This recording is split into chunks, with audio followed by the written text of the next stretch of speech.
The AFC, which holds 7 seats in the National Assembly, said it is disturbed and troubled at the fact that no information is forthcoming from the government on the so-called Tax Review Committee, which was set up to research, review and report on reforms of the tax system.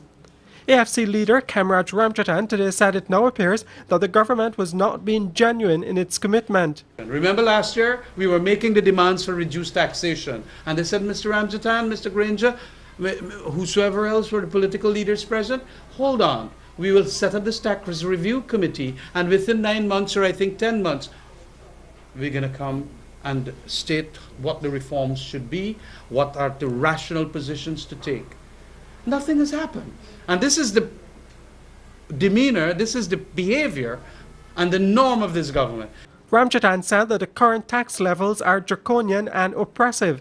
The party is convinced that individual, corporate and value-added taxes can be lowered and bring in even more revenues. But that could only happen if there is tighter enforcement of the tax laws to net those who avoid and evade paying taxes. A lot of the people who are friends of this government do not pay their amount of taxes. They evade and they avoid. And large sections of this community do not pay any taxes either. And they rip off the system. And there is absolutely no enforcement because largely they are the friends and favorites of the government. And so to that extent too, the people that are paying have to pay a higher rate.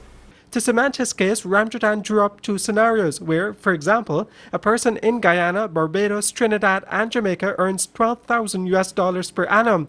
In the case of Barbados, the person would pay no taxes. In Trinidad, they would pay $500. In Jamaica, $1,620. But in Guyana, taxes would add up to $3,000.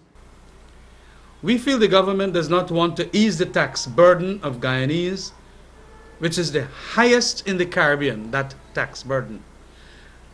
This oppressiveness is even doubled when account is taken of the fact that Guyana's salaries and wages levels are the lowest in the Caribbean.